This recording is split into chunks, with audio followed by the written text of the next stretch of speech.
Yo guys, it's your boy Arj back again with another Dragon Ball Super Broly movie news update and spoiler video. And as the name suggests, I'm gonna be doing a review of a review.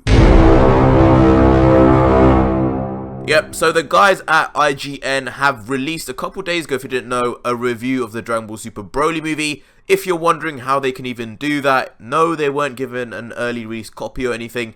They would have been at the event, the Japanese event that happened a couple weeks ago, where the full movie was previewed and shown, and we got all those leaked images of Gogeta and etc.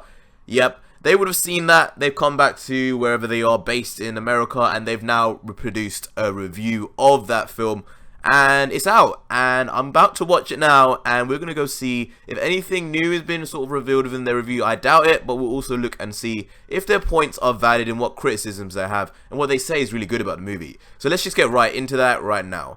Dragon Ball Super Broly is more than simply a continuation of the cinematic return of this beloved franchise, and more than just the return of the popular character Broly. This is an animated movie that takes the Dragon Ball franchise to a new peak by telling a story that feels appropriately modernized while also retaining a nostalgic sheen. And just a quick housekeeping note, we are reviewing this movie based on the Japanese language version. Yeah, so they're reviewing it on the Japanese language version. They've definitely gone over to that event that happened a couple weeks ago and seen it. So, I guess it's just an intro, nothing new said yet. Broly's return is super. God, the puns. The big draw of this movie is in the title, offering the first canon appearance of Broly, who fans first met in the 1993 movie Dragon Ball Z Broly, the legendary Super Saiyan. Yep, for anyone new, this movie is canon. It's set after the events of Return of Power, and Broly is now a canon character that will appear in future arcs of Dragon Ball Super. Dragon Ball Super Broly, appropriately, expands its title character's backstory, offering necessary context for the strife between his— Well, it's not really expanding Broly's backstory, because this is an entirely different Broly. This is not the same Broly. Completely different backstory. As we know, in the original Broly movie, King Vegeta attempted to kill Broly and he was left for dead. But in this movie, he's sent to Bumper Frontier Planet for the role. It's a bit of a controversy right now. They are still wondering whether King Vegeta did that to save Broly from Frieza, or whether it was just because he's more powerful than Vegeta. Both of those ideas are kind of in flux within the community at the moment, but yeah. His fellow Super Saiyans, Goku and Vegeta. Having Dragon Ball creator Akira Toriyama on board gives this Broly movie the feel of quintessential Dragon Ball, both in terms of the classic visual style and use of humor, and in how it— Well, this isn't really classic visual style, is it? It's not really Akira Toriyama style. This is pretty much a very, very different style, original style of Shintani. It's neither closer or less close than what was seen in like the actual Dragon Ball Z anime than what we see in Akira Toriyama's manga. The actual Dragon Ball Z anime is very close to what Akira Toriyama used to draw, so I wouldn't agree with that point. This is Shintani's work. It's neither here nor there in terms of similarity. Its story captures nostalgia even while presenting new themes. There is one weird thing about Broly's reappearance, however. In the Super series, the character Kale from Universe 6 resembled Broly physically and had similar powers, sparking hope among fans that this was a hint that Broly may return someday. But in Dragon Ball Super Broly— You can tell they don't know much about the series. They're saying, had a similar appearance and had similar powers. Well, yeah, Kale is also the legendary Super Saiyan. She's from Universe 6.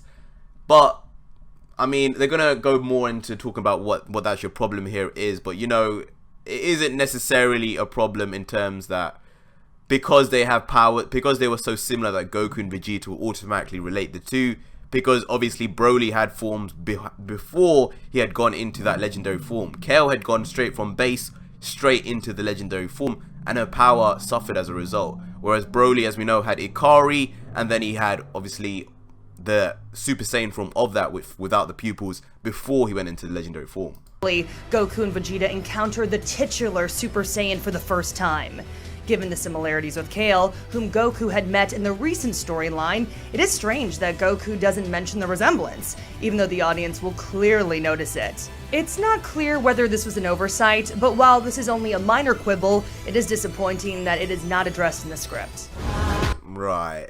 I mean, let me know in the comments if you think that's a fair point, but to be honest, like I said, it's not necessarily true that Goku and Vegeta would 100% make the link and the connection there. Let's not forget they're in the middle of like a life or death fight. They were literally in the point where Broly had just turned into the Super Saiyan form, so not even the legendary form. He had literally become so powerful that Goku and Vegeta had to literally run away. They ran away to Piccolo as soon as that happened. So they're not in the situation to be talking about Kale and thinking, he's so similar, because Kale was just completely different level, nowhere near the kind of power that Broly has. Now, reasoning for that, we'll have to see. I mean, maybe Kale just doesn't have the talent that Broly has. Maybe there's differentiation and variation between legendary Super Saiyans. We'll have to find out, but at this point about them not mentioning the script, it's not entirely necessary. And given the fact that the legendary form of Broly only comes out as Gogeta comes out, it only comes out when Gogeta arrives. So there again, you kind of see that, you know, Goku and Vegeta have already fused to become Gogeta. We don't know if they have the memories of Goku and Vegeta or they just become their own identity and entity. So that's there as well, but yeah.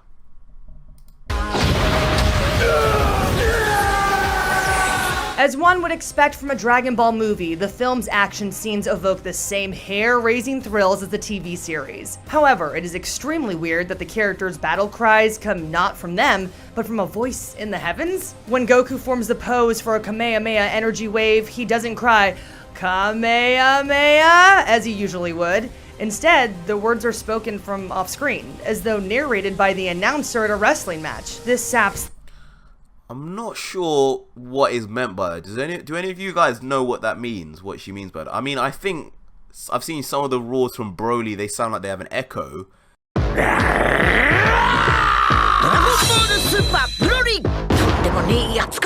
But is that what she means? That it comes from the heavens because it just sounds so powerful as its own echo? And I guess Goku and Vegeta have similar roars.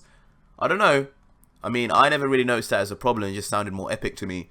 But yeah, according to this woman, those classic moves of their showmanship, and feels like an unnecessary change to an established franchise concept. These annoyances aside, the fight scenes are packed with cool action that set Dragon Ball Super Broly apart from some previous movies in the franchise. And they offer a heavy dose of nostalgia. Broly appropriately balances this great action with the comic relief fans of Dragon Ball have come to know in Super.